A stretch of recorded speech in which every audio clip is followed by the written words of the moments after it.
Now, see, here, we told y'all what was going to happen. But a whole bunch of these Trump people effed around and found out. And now they're crying. Here's this white woman in North Carolina. Yeah, we voted for Trump because he promised while he was campaigning like a million times that when he got into office, he was going to bring down prices, bring down grocery prices. The inflation has been high ever since COVID, and he promised he would bring that down. But it's obvious to me now that that was not true. Egg prices have skyrocketed. The bird flu is killing all the birds, and he doesn't seem to be doing anything about that. He's stopping disease communications from the disease centers in America, pulled us out of the WHO. Like, how does that help anything? And yeah, all he's been doing is taking away rights and freedoms, or trying to. He's not doing anything about the economy. So yeah, we totally regret our vote at this point. We've had a really tough time here in North Carolina. Half of my house got washed away in Hurricane Helene, and I applied for FEMA assistance and we got approved. But now Trump is canceling FEMA and emergency assistance to people. He's also canceled Medicaid for my children. I know they said they put a halt on his freezing of the funds, but the Medicaid portal is still not working, so we can't access anything for our children's health insurance.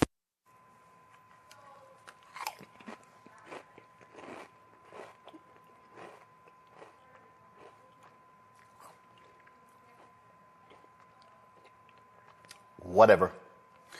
Panel, Michael Imhotep, hosts African History Network show out of Detroit. Matt Manning, civil rights attorney out of Corpus Christi. Derek Jackson, Georgia State Representative out of Atlanta.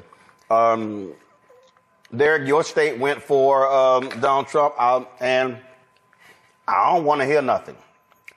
Again, for that woman right there, all I have for you is Scarface's No Tears.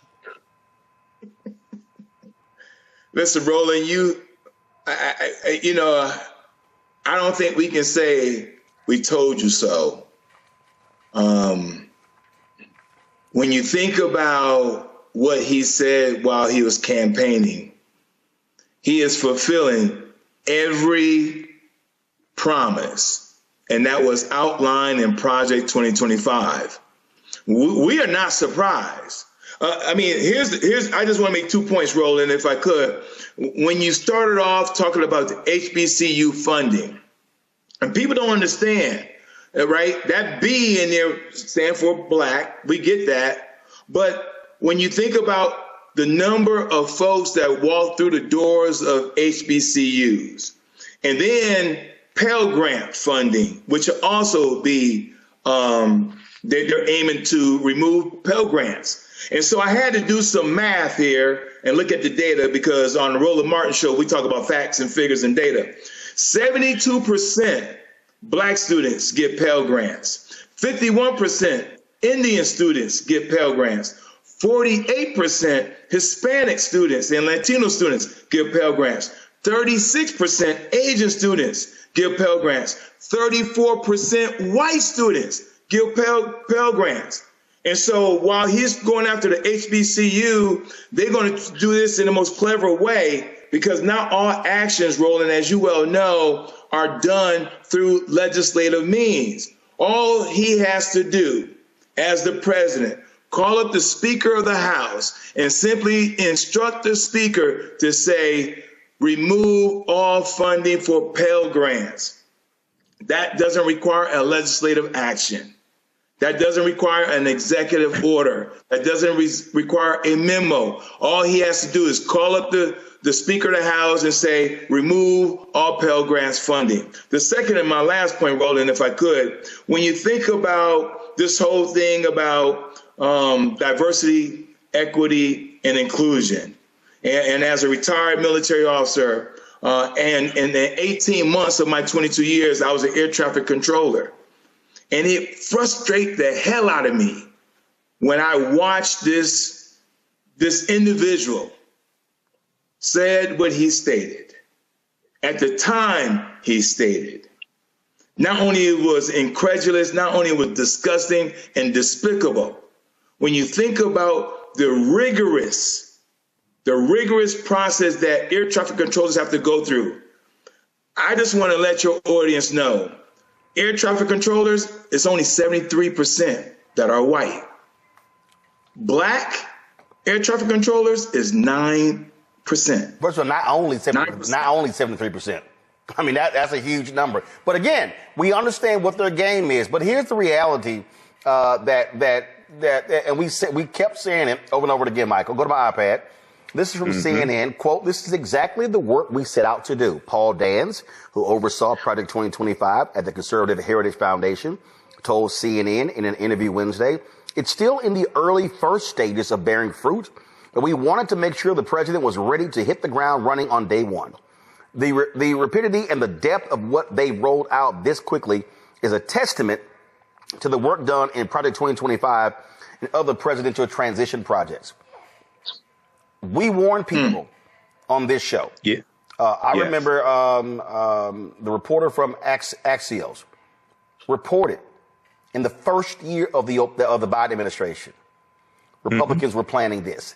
In the first Jonathan year. Swan. That was, so for 3 years, and folk were just sitting here, for 4 years. Here you go. People, and then when I've never heard of it. I don't want to read it. I have no idea. They were lying. And these idiots in the media went, well, Trump says that's not his plan. He's got Agenda 47, which was the same thing. And so now these people realize what they're doing. And so they want the chaos, and you got it. So you're talking about Jonathan Swan. That was July 2022, Axios.com. And that was when I first found out about the plan for Schedule F employees to reclassify at least about 50,000 employees as Schedule F, fire them and replace them with Trump loyalists.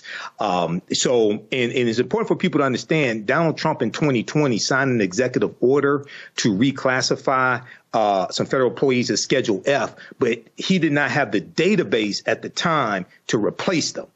President Joe Biden, when he became president in 2021, he rescinded that executive order. Trump has put it back in place now, and they have the database. They have the litmus test. They've been planning 3.5 years. And it's important for people to understand. We've talked about this before on the show, Roland. I've been on virtual town halls, and there was a town hall meeting that the AKA grad chapter, Alpha Kappa Alpha grad chapter, organized here in Detroit, warning the Black community about Project 2025. The full name of it is Mandate for Leadership: The Conservative Promise, Project 2025.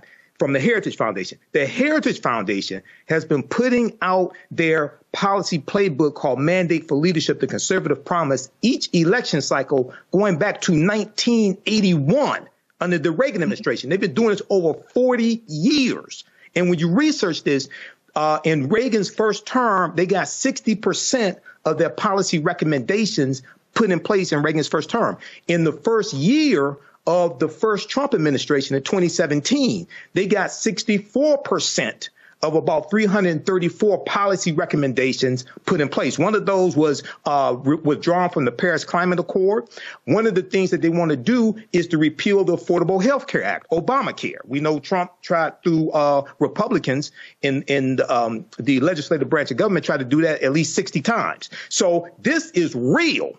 Okay, we warn people. And you don't put a plan, a 922-page plan, you don't sit and write it if you don't plan to implement it. Yep. 140 people from the first Trump administration were involved in writing it, and now he's nominated people like Russell Vought, who's known as the architect of Project 2020. So here's the thing here's the thing here, Matt, that people need to understand. It's going to impact a lot of Black people. They don't care. You talk about programs, about cutting off checks, you name it. And so they want this chaos. And again, for the people, for the Black people who are out there, a lot of these YouTube folks who are running their mouths, okay, yeah, that's what y'all want? You got it for 4 years. Go ahead, Matt.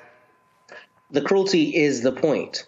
The cruelty is the point. It's not a byproduct. It is the express what they're seeking, the express consequence of these policies. And on top of that, this is so disingenuous to me. I absolutely abhor this kind of thing, right?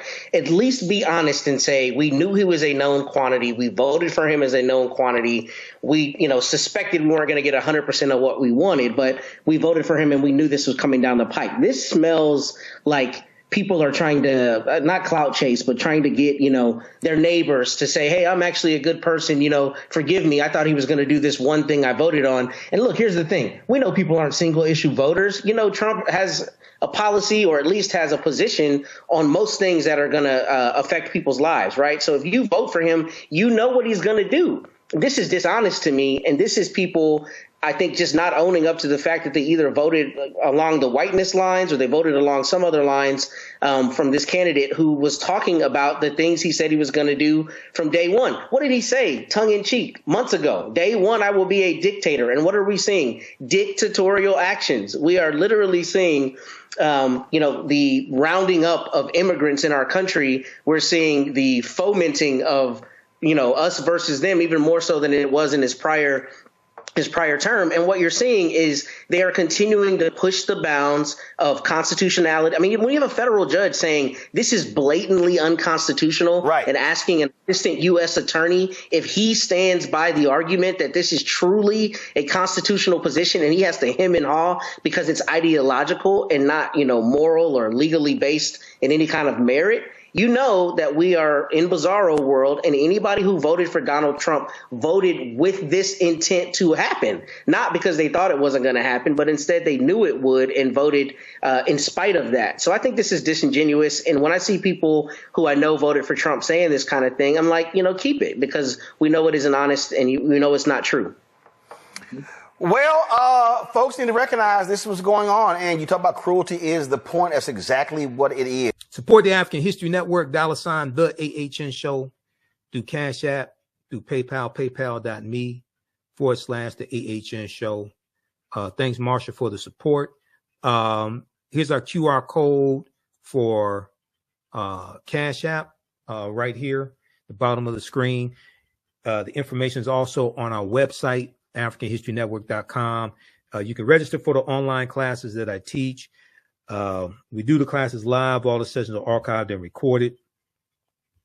So you can go back and watch it anytime. You don't have to join us live in the class. And then you can download you can order my DVD lectures and digital downloads of my presentations as well. So that all will help you and help us as well. Yeah, we know African American History Month is coming up also. And let's go to this here. Let's go to the website. Hold on. Let me flip over to this one last time. Follow us. I just shut down I just deactivated my TikTok account because I ain't doing TikTok.